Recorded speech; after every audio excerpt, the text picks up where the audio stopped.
This car is pretty much all original. If I can open it. Maybe not. Got a hammy? I don't know. Maybe you won't see it.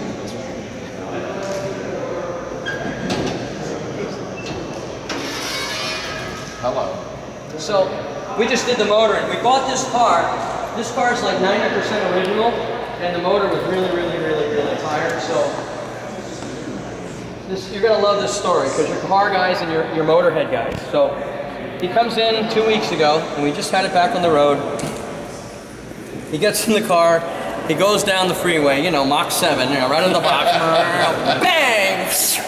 He comes back, he gets out of the car, and he's like, runs good, but handles like a dog. Okay.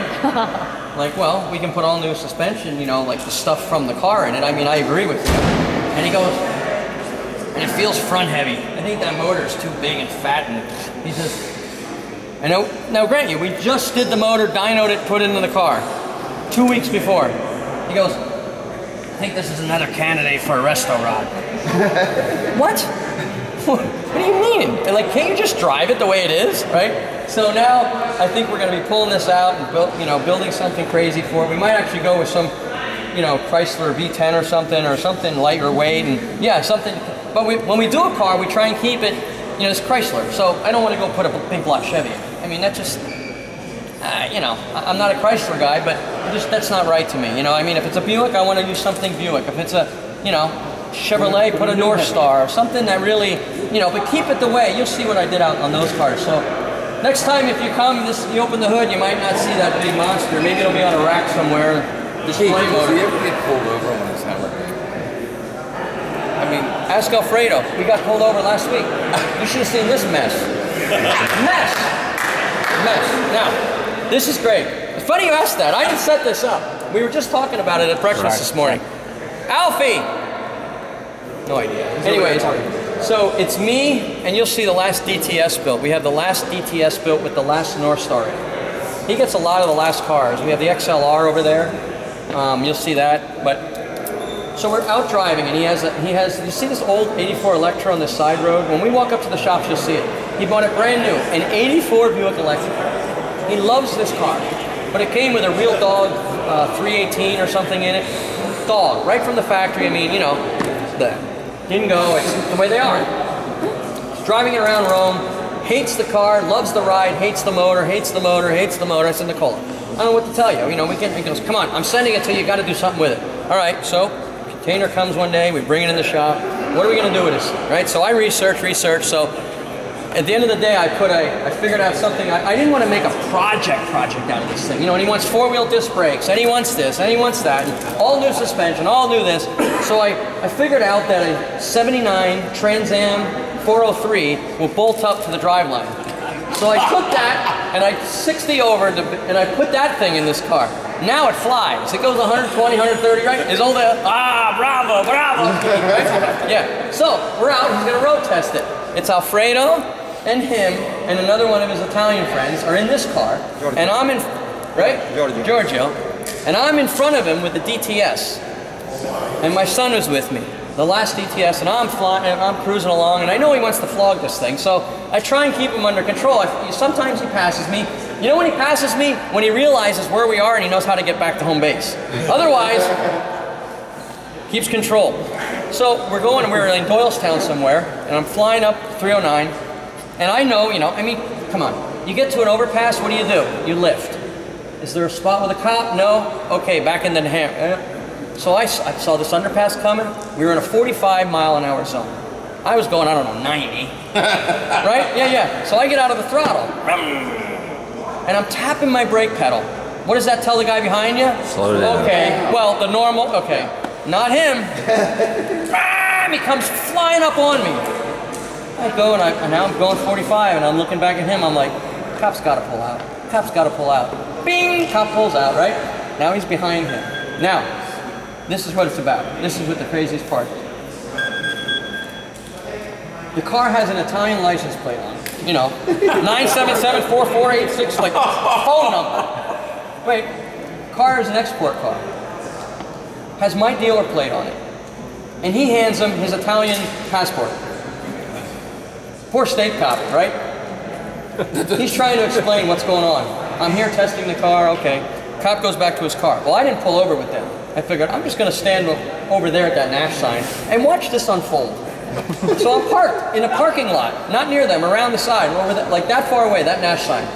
My son's with me, we're just sitting there waiting and waiting and waiting. Cop goes back and forth. First of all, Alfie got out of the back of the car because his passport was in the trunk. So Alfie opens the back seat of the car to get out, and the cop opens his door and he's like, "Back in the car!" I'm like sitting over there like, "Oh, this is going well." You ask him. So they go back and forth to his car twice. Next thing you know, the cop's walking over to me. So I saw him out of my eye, and I'm looking at a car, Christine or some kind of cop comes over, and I'm like, I roll the window down and says, I didn't think, I said, "What's up?" He says, "You know them?" I think, "Yeah, the customers are mine." "Oh, that your dealer plate?" "Yeah." "They're from Rome?" "Yeah." "All of them?" "Yeah." "You know they were going in 88, 45? You know, I'm like, Really? wow. Oh. He goes, "You were speeding too." Okay. He goes, "Is this licensed?" "Yeah." "Can I see your registration, insurance? Let me see your license." "All right." Goes around, looks at the plate. "I'll be right back." Goes to his car, gets out of his car again, goes back to their car. I see him talking, walks back around their car, comes back to me, hands me my license, registration and stuff. He says, "I'm gonna let you guys off lightly." Wait, this is the funny part. "I'm gonna let you guys off lightly. You should be responsible for that man over there, so I'm giving you the ticket." Oh my God. I'm getting the ticket. So I don't want to start nothing, but he gave me a ticket for like a stop sign, $120 one, not 80, not 90 and a 45, and points because I have the rig out here and I drive a lot of. So I was like, so the big thing was the rest of the weekend. That we get back here and I'm like, they're like, Nicola, can you believe they let us off? No ticket. Yeah. Here, hey mom. I'm like, yeah, they didn't stop you. Yeah, I know that. And it was like amazing, like this guy, the whole weekend was a big thing, like, Keith got a ticket, I got stopped, he got a ticket. So you asked the question, great that was 2 weekends ago. Oh, that's a great story. Now, hey, you know what the problem is? Now he's telling Alfie, don't worry about it. As long as we're with Keith, we'll never get a ticket. I didn't know that. They'll give it to Keith. They'll give the ticket to Keith. Good. That's a funny We got story. stopped right on the bridge right here. He's in the Ford. Very unusual. Bernard, I don't know if you know Bernard. He let me in the car because he just went on a car. Two side up tabs on each side of the motor. Only behind him The great and running Bernard, car because the no carburetors are not above the engine like most of And they pull him over right on the bridge. So you're speeding. So he comes out. So I tried to gun there because my brother's a cop. Yeah. So I tried to get my attention. Bernard goes and jumps in front of me. I know this down. So I just backed up, I sat in my car, and then Mr. Booger came back to get a ticket. And Bernard opened it. Now he knows him, so I'll let him go. But it was funny though, when he's speeding, he's like, he does his own way. So it's really a nice setup, and this car runs smooth as and it never gets hot. Never ever gets hot. Not even at all. Great car, original car, great style. What year was it? 32. 10,000. Yeah. Wow. Look at the Art Deco on the 39 Nash. Look at the headlights, the style of the grill, everything in the front, when you look at the side. Has a bed in it as well. This car, yeah. In 1939, all the manufacturers did something crazy. And what was that? Headlights. Lincoln, Chrysler, Dodge, they all went to crazy headlights. Nobody had the normal round ones. In 39, every manufacturer went haywire, and they made Art Deco headlights, which I have a great story to tell you about a Dodge outside, if anybody wants to hear it.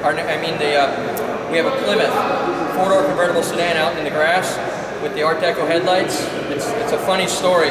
It shows you Mr. Bulgary's knowledge. I never go toe-to-toe with him, ever. He has so much knowledge because he's read I mean, he could tell you what year they put this motor in this car, what year they changed it, when they did this, what were the options, every single manufacturer, it's nuts. It's nuts. Oh, that has the 328 in it, right? Right, yeah. So, on that car, it's a great story, I'll tell you real quick. So I found this car, the woman and the husband bought it brand new. The husband died, it was in her garage for 41 years. Wait, so I go look at the car, it was pretty decent, but it was ratty, and I knew we had to restore it because nobody has a really nice documented one done. So I thought, okay, we'll do it. So I called him up, I said, guess what I'm looking at? I said, I'm looking at a 39 Plymouth convertible sedan. And he's, you heard him on the phone, he's like, what? I'm like, yeah. Can you believe it? He goes, those headlights. I'm like, now wait, this is what was crazy. It had round headlights. I thought it was unusual, and it had round buckets, so that means the whole bucket inside was different. This was different, and it looked like it came like that. And I'm like, yeah, those headlights. I didn't say it, I didn't want to look stupid, so I said, yeah, those headlights. I didn't know what he was talking about, really. They looked like, I thought maybe this brand didn't have it, whatever. Because I never seen one in life. So I'm like, okay. So we bought the car. We bring the car home. The whole car was filled with boxes. This lady was in her garage, so it was like a storage unit. Boxes of, you couldn't even sit in the driver's seat. I had to get a couple out. The trunk, and she was really cute. She goes, well, I said, what do you want to do with all this stuff? She goes, I really don't have the energy. Can't you just take it with you? And if there's anything I should have, just send it back. What? So, no, and I found like, a bunch of her old family stuff, and I'm like, that's not me. So I like, going through it. I'm in the trunk. Rigging through boxes. Wow, what's this? Wrapped up in 1939 newspaper.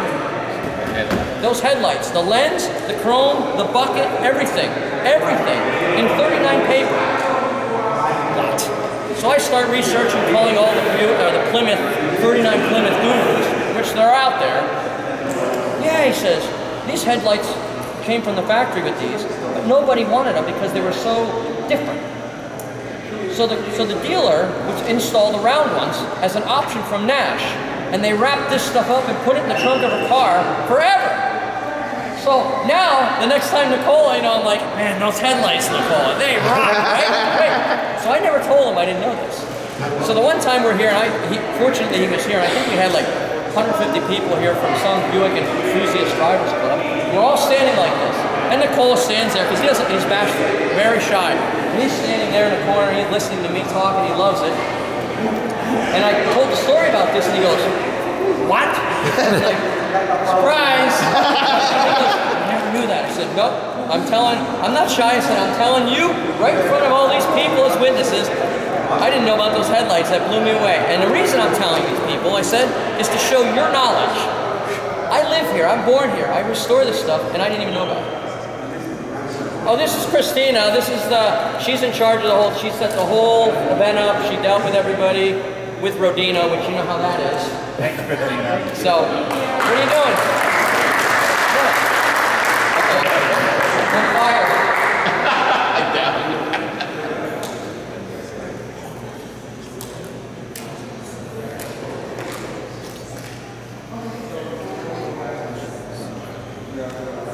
Harlan, are you taking notes?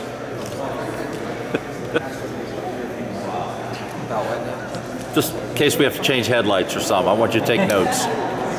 Wrap them up, put them in the trunk. We're not changing any lights.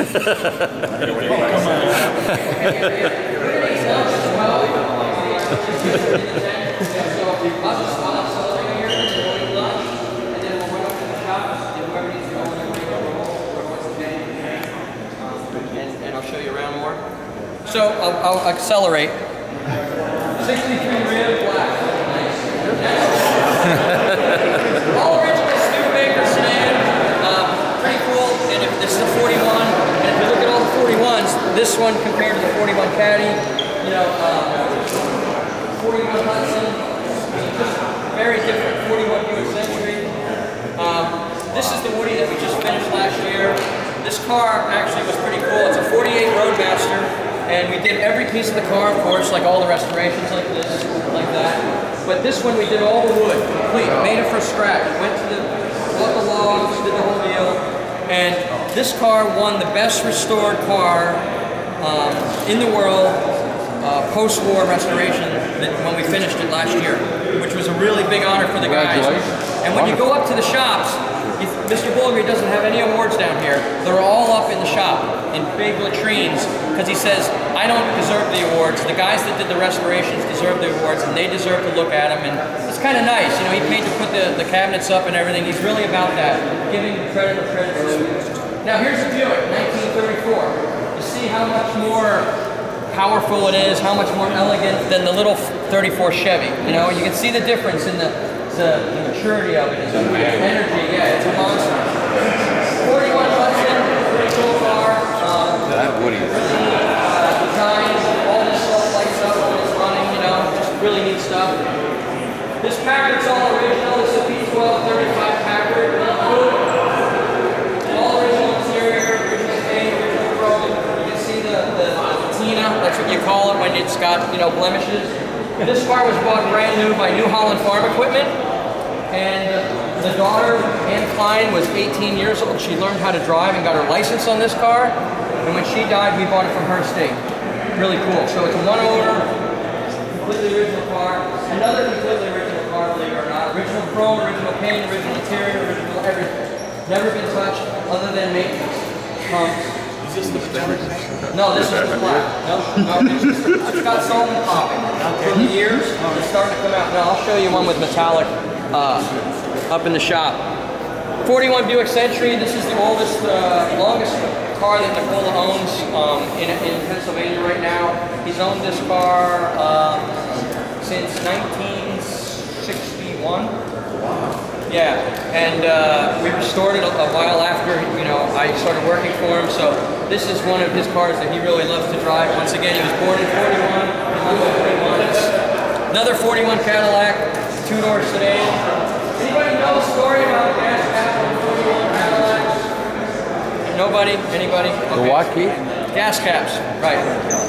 How that all came about. So Ed Welburn had a design for General Motors, which you guys all know very well, I'm sure. You know, he was here the one time and we're talking about cars and doing stuff, and I knew the story of how the gas cap evolved on this car, but I didn't know, like, he knew it from firsthand from Bill Mitchell, because he talked to these guys when he was working there.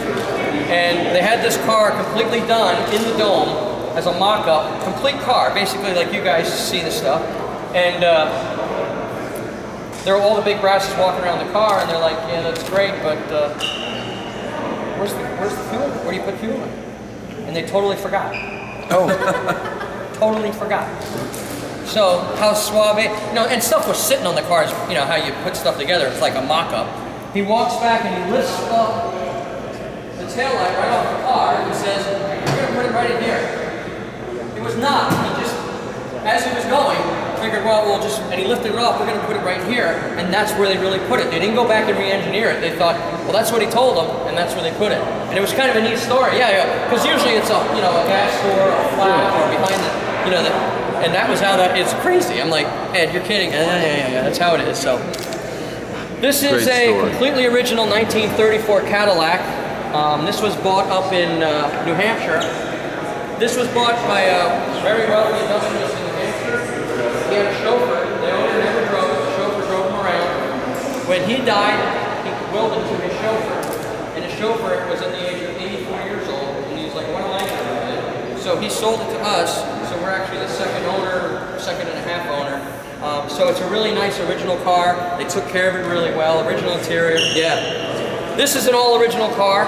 Now, you just set it up for paint. All right. This is original paint. Now you can't look at the water spots. You see those big spots? That's water spots, because what happens is Mr. Bulgari doesn't get it. He understands it, but he doesn't get it. You put that outside in the rain, that's what happens. This is nitrocellulose lacquer. It's always moving. It's always moving. It's not like the new urethanes. Once they're hard, they're chemically pure. This is an air dry, so it's never really dry. It's dry, air dry. You know, you get temperature change, you get this. You get 90-degree sun on it, and it rains, and then the sun comes back out. You're frying stuff into this. It just moves around. This we can polish back out, but if you look at certain, you know, this is actually metallic. You can see it. Don't look at the spots. Look at the shadow. See the metallic, how fine in there? You see it? Look at it shine. in the shadows. Come over here. This is really good. And get right in that jelly.